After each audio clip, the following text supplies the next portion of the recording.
বাইতুল হারাম থেকে বাইতুল মুকাদ্দাস থেকে নিয়ে শুরু করে আরশে আজিম পর্যন্ত সফর করিয়েছেন একটি রজনীতে। আল্লাহ রাসূল সাল্লাল্লাহু আলাইহি ওয়াসাল্লাম মতামত আছে, একাধিক মত আছে। উম্মে হানি রাদিয়াল্লাহু তাআলা তার ঘরে ছিলেন। আবার কোন কোন মুহাদ্দিসিনে কেরামগণ বলেছেন না, তিনি হারামের চত্বরেই ছিলেন।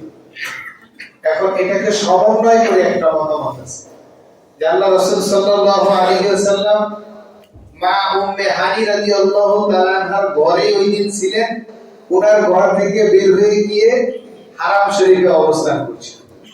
এইটা আর মত পার্থক্য থাকে না, এটা হতেই পারে।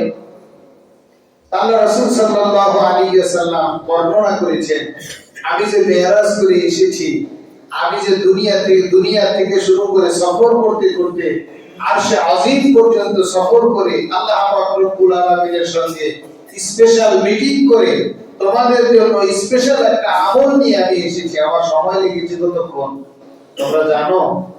সাহাবায়ে কেরাম রিদওয়ানুল্লাহি তাআলা আলাইহিম আজমাইন বলেছেন, ইয়া রাসূলুল্লাহ, ইয়া হাবিবাল্লাহ, আমরা তো জানি না, আপনি একটু জানান। আল্লাহ রাসূল সাল্লাল্লাহু আলাইহি ওয়াসাল্লাম বলেছেন যে আমি ঘরের শিকড়টা খুলে আর লাগাই নাই, বের হয়ে গেছি। শিকড়টা খোলার পরে ছেড়ে দিলে একটু নড়াচড়া করে না? উনি বলেন আমি এসে দেখি যে শিকড়টা নড়াচড়া করতেছে। এখন বলেন সুবহানাল্লাহ। এই বিষয়টি কাফির বেঈমানদের মাথায় ঢুকবে। এ ব্যাপারে যাদের আধ্যাত্মিক কোনো ধারণা নাই তাদের মাথার মধ্যে ঢুকবে। আল্লাহ রাসূল সাল্লাল্লাহু আলাইহি ওয়াসাল্লাম অপর এক বর্ণনায় বলেছেন যে আমি হারামের চত্বরে ওযু করতেছিলাম, ওযু করে আমি যে উঠে গিয়েছি, আমি এসে দেখি আমার ওযুর পানিগুলি এখনো গড়ায় গড়ায় যাচ্ছে। সুবহানাল্লাহ। তাহলে এত অল্প সময়ে কিভাবে এত দ্রুত সফর করা সম্ভব হলো? আল্লাহ হাবিব সাল্লাল্লাহু আলাইহি ওয়াসাল্লাম বলেছেন, আল্লাহ পাক রব্বুল আলামিন তোমাদেরকে ভালোবেসে তোমাদের প্রয়োজনে অর্থাৎ উম্মতে মুহাম্মাদীকে স্পেশাল গিফট দেওয়ার জন্য আল্লাহ পাক রব্বুল আলামিন সময়টাকে 27 বছরের জন্য থামিয়ে রেখেছিলেন বলে সুবহানাল্লাহ। আল্লাহ হাবিব সাল্লাল্লাহু আলাইহি ওয়াসাল্লাম দুনিয়ার জমিন থেকে আল্লাহ পাক রব্বুল আলামিনের কুদরতের নিদর্শনাবলী দেখার জন্য সফর করেছিলেন। আল্লাহ পাক রব্বুল আলামিন বলেন, আল্লাযী বারাকনা হাওলাহু লিনুরিয়াহু মিন আয়াতিনা।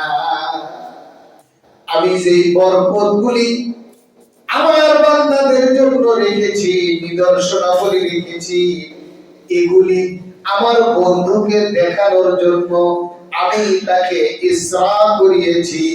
বলেন সুবহানাল্লাহ। এই অল্প সময়ের ভিতরে আল্লাহ পাক রব্বুল আলামিন প্রায় দীর্ঘ 27 বছর সময় অতিক্রম করিয়েছেন, সব কিছুকে স্তব্ধ রেখে। বলি সুবহানাল্লাহ। বলে যে এটা কিভাবে সম্ভব? এটা বোঝার জন্য কোরআন হাদিসের ইলম লাগবে, মারিফতি কিছু তথ্য ভিতরে থাকা লাগবে, তাইলে এগুলি বুঝে আসবে। দুনিয়ার জমিনে এমন কিছু ঘটনা ঘটেছে, অলৌকিক ঘটনা।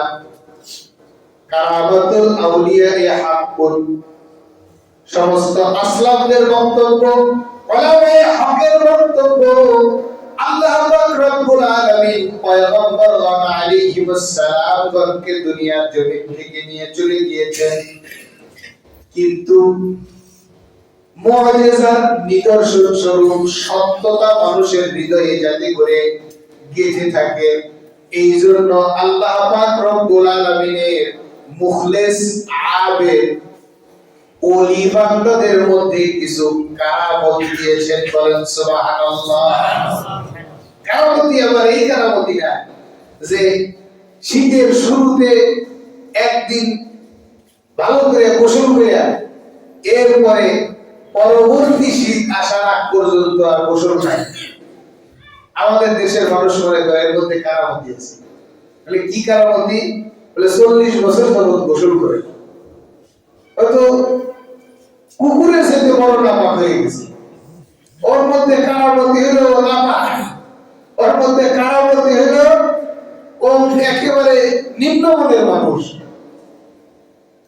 এরপরে বলে কারামতি কি 40 বছর যাবত চুল কাটে না, দাড়ি মোছ ছাটে না, ময়লায় শরীরে স্তূপ পড়ে গিয়েছে, বলে মাথা দিয়ে জ্বর বের হয়েছে।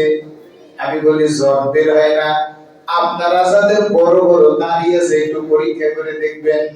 যাদের দাড়ি নাই আমাদের সকল ভাইরা তো আবার একটু পরীক্ষা করে দেখতে পারবে। এজন্য দাড়িটা ছেড়ে দেওয়া দরকার আছে না নাই? কি বলেন, দাড়ি ছেড়ে দেওয়া দরকার আছে না? ভাইরা কথা বলে দাড়ি কথা। আমরা যারা মুসলমান, আমাদের যে সকল ভাইদের মুখে দাড়ি নাই, আমরা সকলে দাড়ি ছেড়ে দিব। আল্লাহ রাসূল সাল্লাল্লাহু আলাইহি ওয়াসাল্লামের সুন্নাহকে মহব্বত করে আল্লাহ তাআলা আপনার চেহারায় নূর চমকায় দিবে। বলেন আলহামদুলিল্লাহ। বিশ্বাস না হলে যাদের দাড়ি একসময় ছিল না এখন রাখছে, এরকম অনেক আছে না? আগের ছবিটা আর বর্তমান ছবিটা দেখে কোনটা সুন্দর লাগে? আর আমার যে সকল ভাইরা এখন দাড়ি রাখতেছেন না, এখন দাড়ি না রাখার একটা ছবি রাখে, এরপরে দাড়ি হওয়ার পর একটা ছবি রাখে। কোন চেহারায় নূর চমকায় এটা পরীক্ষা করার জন্য আমি বলতেছি, আপনি নিজের থেকে দেখেন। আমরা ইতিপূর্বে হুজুরেরা দোষ দিত যে আমাদের মা বোনেরা দাড়িটা পছন্দ করে না, এই জন্য যুবকেরা দাড়ি রাখে না। এখন আমাদের কত মা বোনেরা আমাদের কাছে রিকোয়েস্ট করে যে হুজুর আপনার ভাই আপনার বন্ধু আপনার সাথে চলাফেরা করে, আপনি কি দাড়ি রাখতে বলতে পারেন না? আপনাদের মুখে দাড়ি কত সুন্দর দেখা যায়, আর আমাদের বাড়িটা দাড়ি রাখে না। আমি কত বলি, বলে আমার সাথে আরো রাগারাগি করে। তাহলে হিতে বিপরীত কিনা? এখন একজন ব্যক্তি যার দাড়ি আছে, জোহরের সময় ওযু করার পরে যখন আশ্রানো হয়, আবার যখন আসরে চিরুনি লাগাইতে যায়, আটকে ধরে কিনা? কি বলেন, আটকে ধরে না? চিরুনি আর স্বাভাবিক হয়, তাই এগুলি পেঁচ খেয়ে যায়। এক ওয়াক্ত থেকে আরেক ওয়াক্ত গেলে যদি চিরুনি লাগানোর পরে দাড়ি আটকে যায়, যে ব্যক্তি 40 বছর গোসল করে না, ওযু করে না, যে ব্যক্তি 40 বছর দাড়ি কাটেও না, ছাটেও না, দাড়িতে চিরুনি লাগায় না, ওর তো চিরুনি দিয়া না, ওর জ্বর সারানোর জন্য বেগু দিয়া আশ্রানো লাগবে।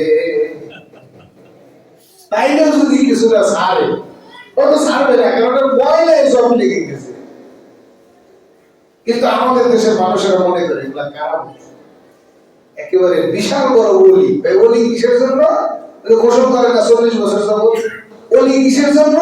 উলঙ্গ হয়ে ঘুরে, এই জন্য ওলি। বলেন নাউজুবিল্লাহ।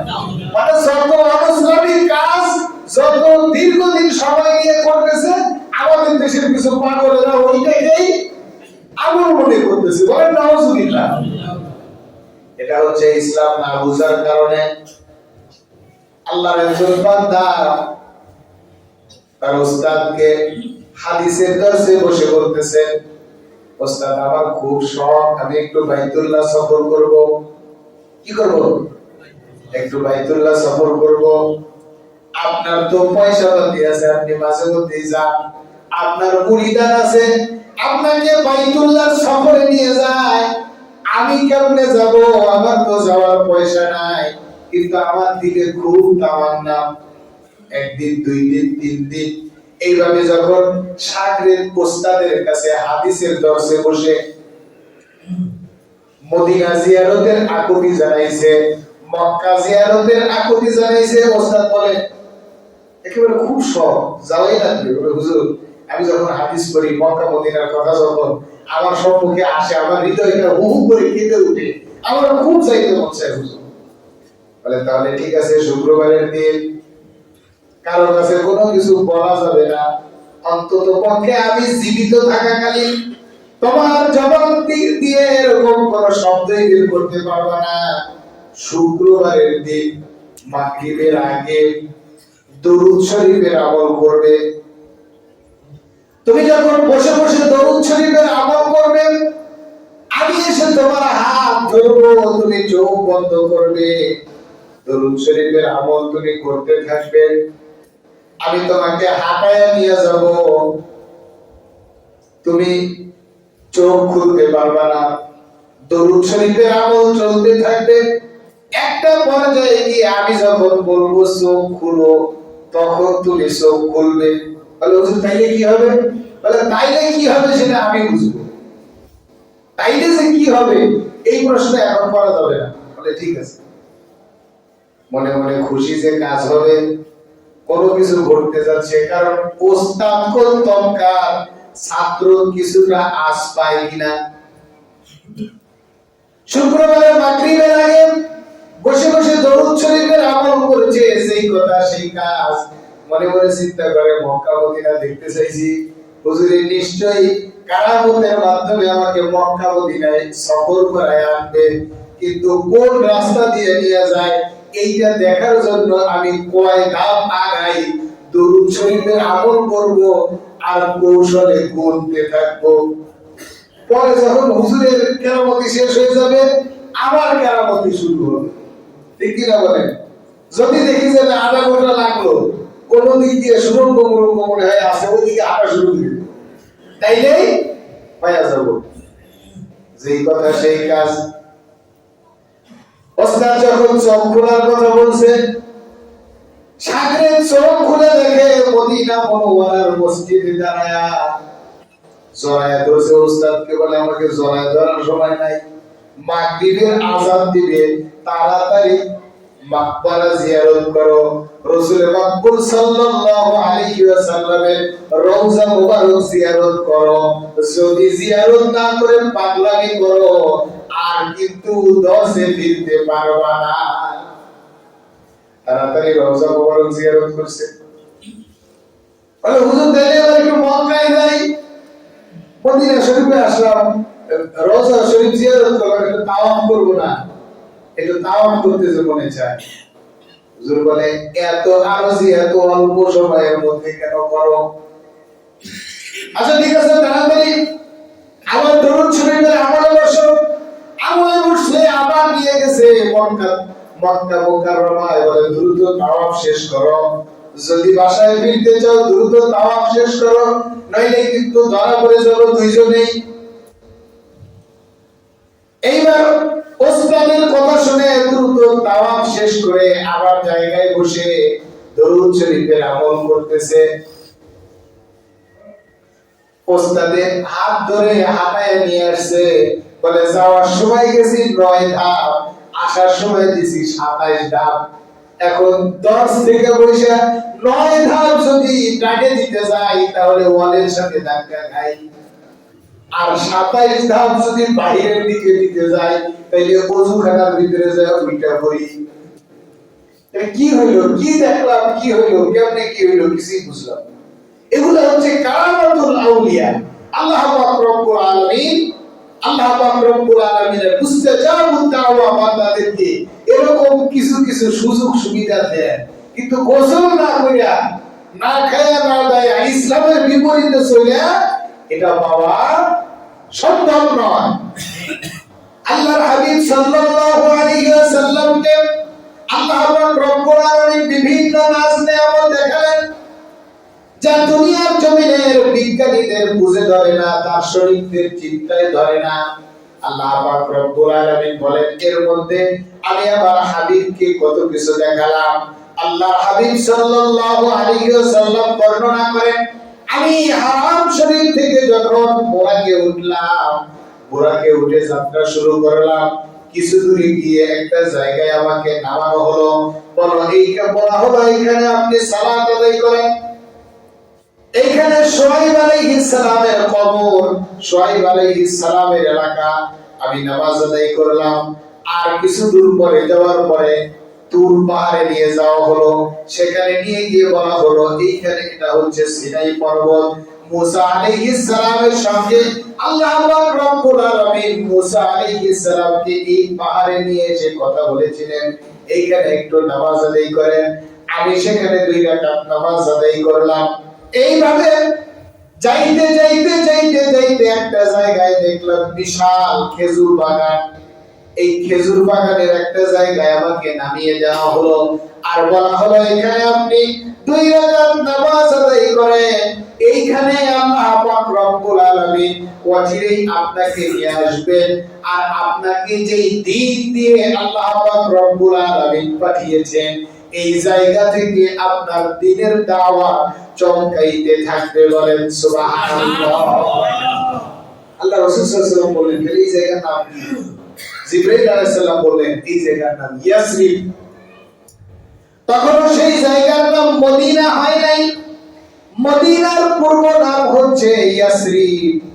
ইয়াসরিব ইয়াসরিব ছিল আল্লাহর রাসূল সাল্লাল্লাহু আলাইহি ওয়াসাল্লামের পদধূলি পাওয়ার পরে তার মর্যাদা বেড়ে তার নাম হয়েছে মদিনাতুন নবী। বলেন সুবহানাল্লাহ।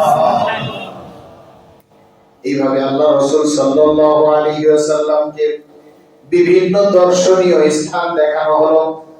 আল্লাহর হাবিব সাল্লাল্লাহু আলাইহি ওয়াসাল্লাম বলেন আমার সফর চলাকালীন সময় একজন বৃদ্ধা আমাকে পেছন দিক থেকে ডাকতেছিল। জিবরাইল আলাইহিস সালাম বললেন ইয়া রাসূলুল্লাহ ইয়া হাবিবাল্লাহ আপনি পেছনের দিকে ফিরে তাকাবেন না। আমি যে কথাগুলি বলতেছি এগুলি কিন্তু হাদিসের ইবারত। আরবি হাদিসগুলি যদি বলি আবার বাংলায় তরজমা করে দিলে ডবল সময় লাগবে। এজন্য সংক্ষেপে কিছু শিক্ষা নেওয়ার জন্য বাংলাটা বলতেছি। একজন বৃদ্ধা মহিলা আহ্বান করতেছিল। জিবরাইল আলাইহিস সালাম বললেন ইয়া রাসূলুল্লাহ ইয়া হাবিবাল্লাহ আপনি পেছনের দিকে ফিরে তাকাবেন না। এটা কোনো মহিলা নয়, অসহায়ত্বের ডাক দিচ্ছে না। এটা হচ্ছে দুনিয়ার নমুনা। দুনিয়া তার শেষ সময়, প্রত্যেকটা মানুষের জন্য দুনিয়া হচ্ছে শেষ সময়। বৃদ্ধার মতো উপমা। কেউ যদি দুনিয়ার কাছে না যায় দুনিয়া তার কাছে আসে। বলেন আলহামদুলিল্লাহ।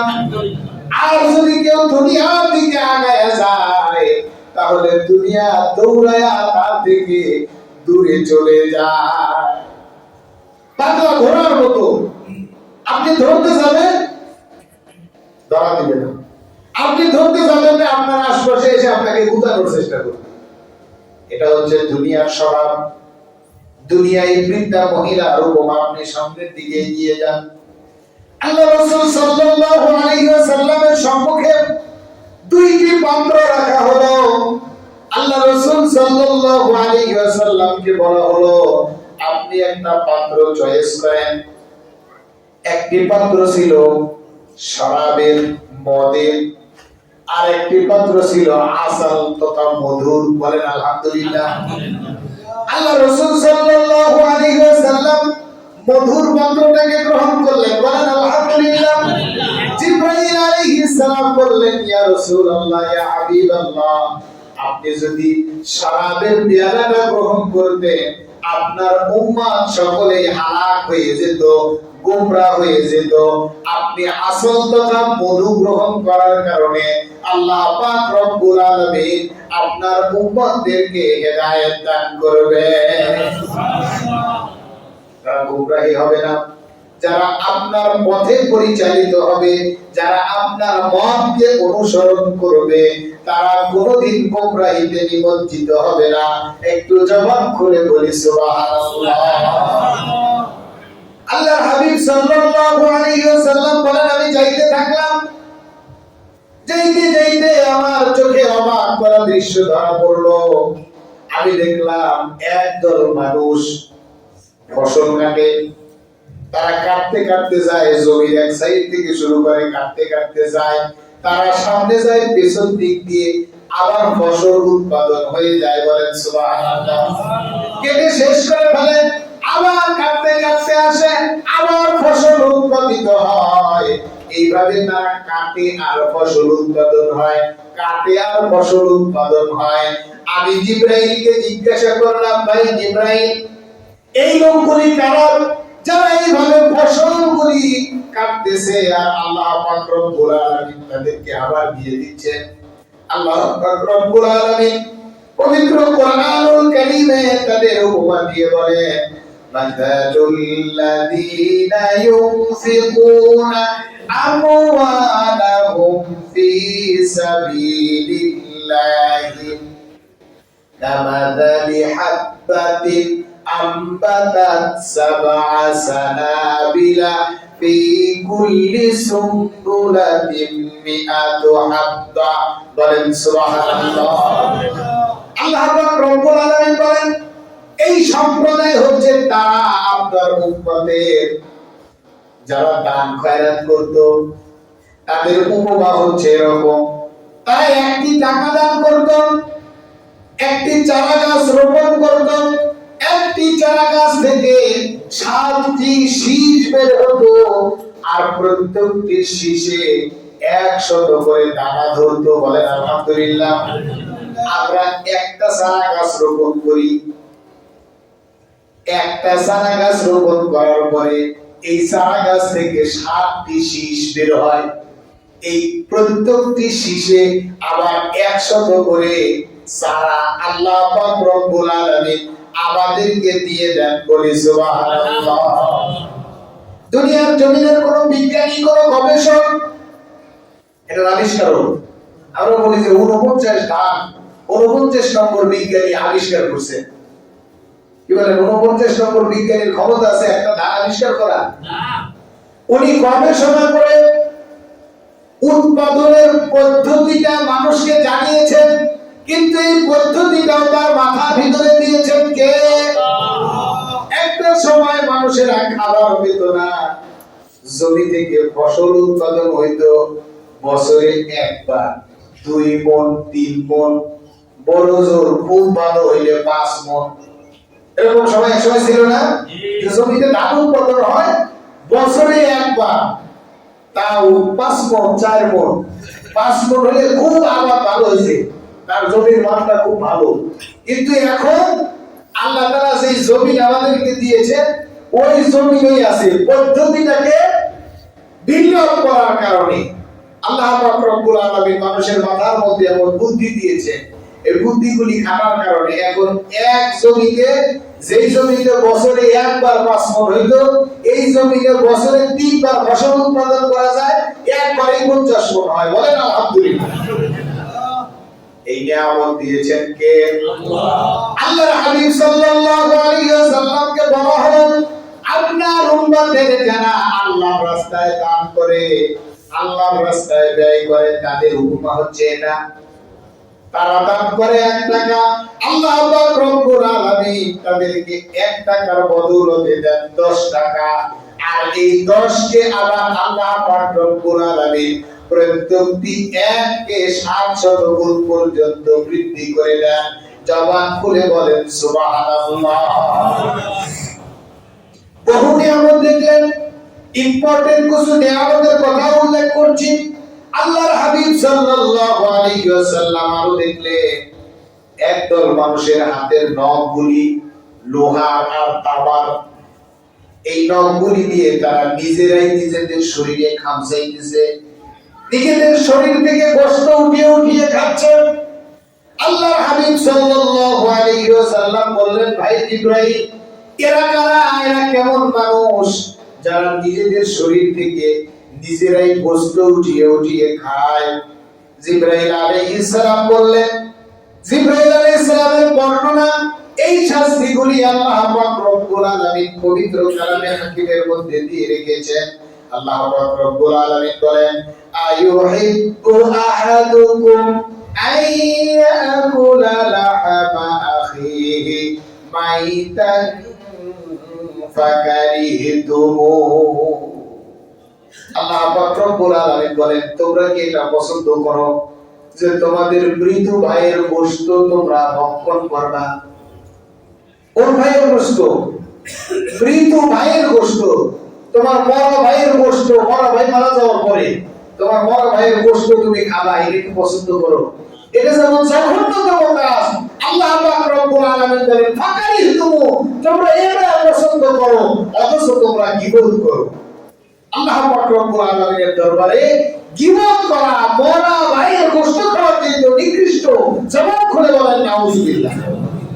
গীবত করলে শুধুমাত্র যার নামে গীবত করি ওই ব্যক্তি কষ্ট পায় না, গীবত করার কারণে স্বয়ং আল্লাহ পাক রব্বুল আলামিন পর্যন্ত কষ্ট পায়। একটু জবান খুলে বলেন নাউযুবিল্লাহ। কিন্তু আমরা তো বসবাস করি গীবতের ফ্যাক্টরিতে, মানে খালি গীবত করি না, গীবতের ফ্যাক্টরিতে বসবাস করি। গীবত করি আর বলি আমি কি মিথ্যা কথা বলি? আমি সত্য কথাই বলি, ঠিক কিনা বলেন? আচ্ছা বলেন তো, গীবত কি সত্য না মিথ্যা? সকলে একটু বলেন দেখি, গীবত সত্য না মিথ্যা? ভালো করে জেনে রাখবেন, মিথ্যা কথা দিয়ে গীবত হয় না, গীবত হয় সত্য কথা দিয়ে। আমার একটা দোষ, আমার অবসরে বলাই হচ্ছে কি গীবত। আমার দোষটা আছে জন্যই তো আপনি বলতেছেন, কিন্তু আপনি আমার এই দোষটা আমাকে হেয় প্রতিপন্ন করার জন্য, আমাকে কষ্ট দেওয়ার জন্য যদি বর্ণনা করেন, এটা হবে গীবত। গীবত হয় সত্য কথার মাধ্যমে। এই জায়গায় শয়তান আমাদের ধোঁকা দেয়, বলে সত্য কথা বলতেছি না, তাই করছে না, এরকম অন্যায় করে না, আর এরকম স্বভাব চরিত্র না, খোঁজ নিয়ে দেখেন আমি মিথ্যা কথা বলছি নাকি, এরকম দাপটের সহিত আমরা বলি, ঠিক না? এই জায়গায় শয়তান আমাদেরকে পরাজিত করে ফেলে। আমার ভাইয়ের দোষ আমি কেন বর্ণনা করছি? কারণ দোকানপাটে, রাস্তাঘাটে আমার ভাইয়ের অপরাধগুলি আমি উল্লেখ করছি কেন? তাকে কষ্ট দেওয়ার জন্য, তাকে বিপদে ফেলানোর জন্য, তাকে অবহেলিত করার জন্য, তার সম্মান অন্যের নিকটে নষ্ট করার জন্য। আল্লাহ পাক রব্বুল আলামিন বলেন, বান্দারে তুমি তোমার মৃত ভাইয়ের গোশত খাওয়া অপছন্দ করো, কিন্তু তোমার জীবিত ভাইকে তুমি কষ্ট দিতেছো। একটু জবান খুলে বলেন নাউযুবিল্লাহ। যেটা মিথ্যা বলা হয়, যে অপরাধ আমার নাই, এটা যদি আমরা বলি তাহলে এটা হয় কিযব, মিথ্যা বলা, বুহতান, মিথ্যা অপবাদ দেওয়া। কিন্তু গীবত সত্য কথার মাধ্যমে হয়। আমার ভাইয়ের দোষ, আমার ভাইয়ের অগোচরে এ কারণে বর্ণনা করা, যাতে করে সে কষ্ট পায়, যাতে করে তার মান সম্মান নষ্ট হয়, যাতে করে তার সামাজিক মর্যাদা ক্ষুণ্ণ হয়, এজন্য বর্ণনা করাটাই হইতেছে গীবত। আর এইটাই আল্লাহ পাক রব্বুল আলামিনের দরবারে অপছন্দনীয়। জবান খুলে বলি নাউযুবিল্লাহ। তাহলে কি গীবত করা যাবে? আমরা গীবতের ফ্যাক্টরিতে বসবাস করি, দোকানে বসলে গীবত, দুই বন্ধু একত্রিত হলে তৃতীয় নম্বর বন্ধুর নামে গীবত, আছে না নাই? আল্লামা আশরাফ আলী থানভী রাহমাতুল্লাহি আলাইহির একটা উক্তি আছে, আপনার কাছে যদি কেউ অন্য কারো গীবত করে, তাহলে আপনি ধরে নেবেন ওই ব্যক্তি আপনার বদনাম, আপনার গীবত ও বদনামের কাছে করবে। আমার বন্ধু বদনাম আমার আরেক বন্ধু এসে করতেছে, যে অমুকে আমাদের সাথে চলাফেরা করে, একেবারে ওর জাতপাত ভালো না, ওর লোক ভালো না, ওর এই স্বভাব চরিত্র ভালো না। আপনি মনে করেন না যে ওর বদনাম করতেছে আর আপনাকে ভালো বলতেছে, ও আবার ওই যার বদনাম বলতেছে তার কাছে যায় আবার আপনার গীবত করবে। বলেন নাউযুবিল্লাহ। গীবত এই জন্য এতটা ভয়ঙ্কর, আল্লাহর হাবিব সাল্লাল্লাহু আলাইহি ওয়াসাল্লাম বলেছে, তুমি তোমার ভাইয়ের গীবত যদি করো, তাহলে জেনে রাখো এর অপরাধ স্বরূপ তোমার সওয়াবগুলি তোমার ভাইকে দিয়ে দিবে, আর তোমার ভাইয়ের গুনাহগুলি তোমার কাঁধে চলে আসবে। জবান খুলে বলেন নাউযুবিল্লাহ। এটা কি সাধারণ ব্যাপার? কত বড় ভয়ঙ্কর বিষয়! আল্লাহর হাবিব সাল্লাল্লাহু আলাইহি ওয়াসাল্লাম সফরে চলতেছিলেন, দেখলেন একদল মানুষ সম্মুখে দুইটি খাবারের পাত্র রাখা, একটি দিয়ে চমৎকার স্মেল আসছে, সুন্দর ঘ্রাণ আসছে, আরেকটি দিয়ে পচা দুর্গন্ধ আসছে। কিন্তু মানুষেরা ওই ভালোটা খাওয়া বাদ দিয়ে মন্দটা খাইতেছে, পচা বাসি খাবার, দুর্গন্ধযুক্ত খাবারগুলি খাইতেছে। আল্লাহর হাবিব সাল্লাল্লাহু আলাইহি ওয়াসাল্লাম বললেন, ভাই জিবরাইল, কি আশ্চর্যজনক ঘটনাগুলি দেখি, ভালো খাবার রাইখা পচা বাসি খাবার খাইতেছে কেন? জিবরাইল আলাইহিস সালাম বললেন, ইয়া রাসূলুল্লাহ, ইয়া হাবিবাল্লাহ, এরা হচ্ছে আপনার উম্মতের ওই সকল লোক যারা ঘরে পবিত্র স্ত্রী রেখে অপবিত্র নারীদের কাছে যাওয়া আসা করতো, অর্থাৎ জিনাকার ছিল, জবান খুলে বলেন নাউজুবিল্লাহ। ঘরেরটা পবিত্র, বাইরেরটা অপবিত্র, হারাম, দুর্গন্ধযুক্ত, পচা, বাসি। কিন্তু আমাদের সমাজে এমন পুরুষ, এমন নারী আছে না নাই, ভালোটা রেখে মন্দটায় মুখ দেয়। কি বলেন, এরকম লোক নাই মনে হয়? আপনারা জানেন না আমরা যে সমাজে বাস করি, সমাজে এত খারাপ মানুষ নাই। হুজুর এরা কোন জগতের ওয়াজ এনে করতেছে? আল্লাহ পাক রব্বুল আলামিন বলেন, ওয়ালা তাকরাবুজ জিনা ইন্নাহু কানা ফাহিশাতাও ওয়া মাকতা। বলেন নাউজুবিল্লাহ। এটা আল্লাহ পাক রব্বুল আলামিনের নিকট জঘন্যতম একটা কাজ। আল্লাহ তাআলা এটা পছন্দ করেন। আল্লাহ তাআলা আমাদেরকে খাওয়ার জন্য দিয়েছেন পবিত্র হালাল স্ত্রী, স্ত্রীদেরকে দিয়েছেন পবিত্র হালাল স্বামী। যদি কেউ হালালটা রেখে হারামটা খায়, আল্লাহ পাক রব্বুল আলামিন গোসান্বিত হয়ে যায়। জবান খুলে বলি নাউজুবিল্লাহ। হালাল রেখে হারামে মুখ দিয়েছেন, ভালো জিনিস রেখে পচা গায়ে মুখ দিয়েছে। এটার প্রতি মানুষের আনন্দ পায়, শয়তানের ধোঁকা। আল্লাহ রাসূল সাল্লাল্লাহু আলাইহি ওয়াসাল্লাম আরো কিছু নমুনা দেখলেন। এর মধ্যে দেখলেন কিছু সংখ্যক মানুষেরা পানি ঢেউ খেললে নিচ থেকে যেভাবে ময়লাগুলি উপরের দিকে উঠে, বলকায়া ওঠে, এরকম হয় কিনা? জাহান্নামে কিছু মানুষেরা আগুনের সঙ্গে বলকায়া বলকায়া উপরের দিকে উঠতেছে। আল্লাহ রাসূল সাল্লাল্লাহু আলাইহি ওয়াসাল্লাম বললেন, ভাই জিবরাইল, কোন মানুষেরা যাদের এত কঠিন থেকে কঠিনতম শাস্তি হচ্ছে, আগুনের সঙ্গে বলক দিয়ে দিয়ে উপরের দিকে উঠতেছে। আল্লাহর হাবিব সাল্লাল্লাহু আলাইহি ওয়াসাল্লামকে জানানো হলো, ইয়া রাসূলুল্লাহ, ইয়া হাবিবাল্লাহ, এরা হচ্ছে আপনার উম্মতের ওই সকল ব্যক্তি যারা দুনিয়ার জমিনে জিনা করেছিল। বলেন নাউজুবিল্লাহ। আল্লাহ তাআলা তাদের উপরে এতই ক্ষিপ্ত, জাহান্নামের আগুন এখানে নিচে এক জায়গায় বসে থেকে পড়বে না, জাহান্নামের আগুন বলকায়া উপরে তুলবে, নিচে নামাবে, এইভাবে তাদেরকে শাস্তি দেওয়া হবে। জবান খুলে বলি নাউজুবিল্লাহ। দুনিয়ার 30 সেকেন্ডের সুখ, এরপরে যে কত অসুখ, শেষ নাই। এই সুখটা করতে গিয়ে কোন বিবেকবান, কোন সজ্ঞান সচেতন মানুষ যদি নিজেকে এইভাবে জাহান্নামে নিক্ষেপ করতে চায়, তাহলে তার জন্য জিনা করা শোভা পায়। বলেন নাউজুবিল্লাহ। একজন বিবেকবান মানুষ এত বড় ভয়াবহ শাস্তির মুখোমুখি হইতে সক্ষম হইতে পারে?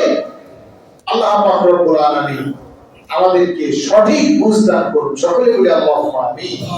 আল্লাহ পাক রব্বুল আলামিন হাবিব সাল্লাল্লাহু আলাইহি ওয়াসাল্লামকে বহু নিয়ামত রাজিকে এইভাবে দেখাইলেন। দেখাইতে দেখাইতে আল্লাহ পাক রব্বুল আলামিনের বাণী আরশে আজিমে নিয়ে গেলেন। বলি আলহামদুলিল্লাহ।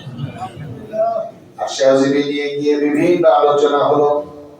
বন্ধুর বাড়িতে বন্ধু এসেছে, বিদায় দিবে কি দিয়ে, আর বন্ধুই বন্ধুর জন্য কি নিয়ে গিয়েছে, বিভিন্ন রসিকতা মুফাসসিরিনে কেরাম, মুহাদ্দিসিনে কেরামগণের মাধ্যমে আলোচিত হয়েছে।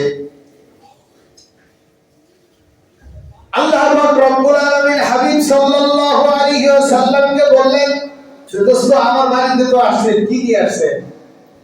আমার বাড়িতে আসলেন, বাড়িতে বন্ধু বাড়িতে গেলে কিছু নিয়ে যাওয়া দরকার না? তো কি নিয়ে আসছেন? আল্লাহ পাক রব্বুল আলামিন তিনার ইলমে ঢেলে দিলেন। আল্লাহ পাক রব্বুল আলামিন খান না, ঘুমান না, লা তাখুযুহু সিনাতু ওয়ালা নাওম। বলেন সুবহানাল্লাহ। তাহলে বাহির থেকে কি নিয়ে যাবে? আল্লাহর হাবিব সাল্লাল্লাহু আলাইহি ওয়াসাল্লাম বললেন, আত-তাহিয়াতু। বলেন সুবহানাল্লাহ। লিল্লাহি ওয়াস-সালাওয়াতু ওয়াত-তাইয়্যিবাতু। আসসালামু আলাইকা আইয়ুহান নাবিয়্যু ওয়া রাহমাতুল্লাহি ওয়া বারাকাতুহু। আসসালামু আলাইনা ওয়া আলা ইবাদিল্লাহিস সালিহিন। আশহাদু আল্লা ইলাহা ইল্লাল্লাহু ওয়া আশহাদু আন্না মুহাম্মাদান আবদুহু ওয়া রাসূলুহু। বলেন সুবহানাল্লাহ। এর মধ্যে দুই বন্ধুর স্পেশাল মিটিং এর গল্প হয়ে গেছে। তাই যে আপনার জন্য আমি প্রশংসা নিয়ে আসছি, আপনার জন্য প্রশংসা নিয়ে আসছি। আল্লাহ তাআলা বলেন আমার জন্য যখন নিয়ে আসছে, আপনার উম্মতের কাছে যাবেন, কি নিয়ে যাবেন? আমি নামাজ দিয়ে দিলাম। বলেন সুবহানাল্লাহ। বলে আমার পক্ষ থেকে আসসালামু আলাইনা ওয়া আলা ইবাদিল্লাহি সালিহিন, এই নামাজ দিলাম আমার পক্ষ থেকে, আপনার উম্মতকে সালাম দিলাম। বলেন সুবহানাল্লাহ। আল্লাহ রাসূল সাল্লাল্লাহু আলাইহি ওয়াসাল্লাম বলেন এত কিছু দিয়ে দিলেন, আমি আপনার নামে সাক্ষ্য দিয়ে দিলাম, আশহাদু আল্লা ইলাহা ইল্লাল্লাহু ওয়া আশহাদু আন্না মুহাম্মাদান আবদুহু ওয়া রাসূলুহু। বলেন সুবহানাল্লাহ। আমার উম্মতেরা সাক্ষ্য দিবে আপনি একমাত্র আপনার ইবাদতই তারা করবে, অন্য কারো ইবাদত করবে না। জবান খুলে বলি সুবহানাল্লাহ। সম্মানিত হাজিরিন, মেরাজ কেন্দ্রিক আমল অনেকেই জানতে চায়। মেরাজের আমল কি? মেরাজের আমল 5 ওয়াক্ত নামাজ। 5 ওয়াক্ত নামাজকে নিয়ে আল্লাহ এবং রাসূলের মধ্যে যে খুনসুটি হয়েছে, যে কথোপকথন হয়েছে, এগুলি আমরা জানি না। জানা বিষয়গুলি আলোচনা করলাম না, মৌলিক বিষয়গুলি আলোচনা করলাম। আল্লাহ পাক রব্বুল আলামিন আমাদেরকে মেরাজের মূল শিক্ষা 5 ওয়াক্ত নামাজ যথাযথভাবে আদায় করার তৌফিক দান করুন। সকলেই বলি আল্লাহুম্মা আমিন। সম্মানিত হাজিরিন, মেরাজ কেন্দ্রিক স্পেশাল কোনো রোজা নাই। কেউ যদি বলে আমি মেরাজের রোজা রাখলাম, তাহলে তার রোজা হবে না। আগামীকালকে তো মেরাজ, সবে মেরাজের দিন ঘোষণা করা সরকারিভাবে, কিন্তু মুফাসসিরিনে কেরাম, মুহাদ্দিসিনে কেরামের সম্মিলিত মতামত এই পুরো মাসের কোন দিনে হয়েছিল এই ব্যাপারে অনেক ইশকাল আছে, মতভেদ আছে। এইজন্য মেরাজের রোজা যদি কেউ রাখে তাহলে তার রোজা হবে না, কারণ আল্লাহ রাসূল সাল্লাল্লাহু আলাইহি ওয়াসাল্লাম মেরাজ কেন্দ্রিক রোজা রাখেন নাই, সাহাবায়ে কেরাম রাখেন নাই। আপনি রাখলে বেদাত হবে। আপনি আগামীকালকে আপনার অন্য কোনো নফল রোজা ধরে রাখেন, এমনি যদি রোজা রাখতে চান রাখেন, কিন্তু মেরাজের রোজা রাখলাম এটা নিয়ত করে যদি কেউ রাখে তাহলে এই রোজা হবে না। সম্মিলিত মুহাদ্দিসিনে কেরামের মতামত। তাহলে আমরা মেরাজের যে শিক্ষা পেলাম, আল্লাহ রাসূল সাল্লাল্লাহু আলাইহি ওয়াসাল্লাম যা কিছু দেখে এসেছিলেন, এই সমস্ত নিয়ামত রাজি, এই সমস্ত শাস্তি থেকে নিয়ামতগুলি গ্রহণ করা এবং শাস্তি থেকে বেঁচে থাকা, আর আল্লাহর সন্তুষ্টির জন্য কয় ওয়াক্ত নামাজ আদায় করা, নাকি শুধু জুমার নামাজ, নাকি শুধু ঈদের নামাজ, নাকি মাঝে মধ্যে আসর আর মাগরিব, ফজরের সময় খবর নাই, এরকমটি করা যাবে না। আল্লাহ পাক রব্বুল আলামিন আমাদেরকে মেরাজের শিক্ষা আমাদের হৃদয়ে ধারণ করার তৌফিক দান করুন। সকলেই বলি আল্লাহুম্মা আমিন।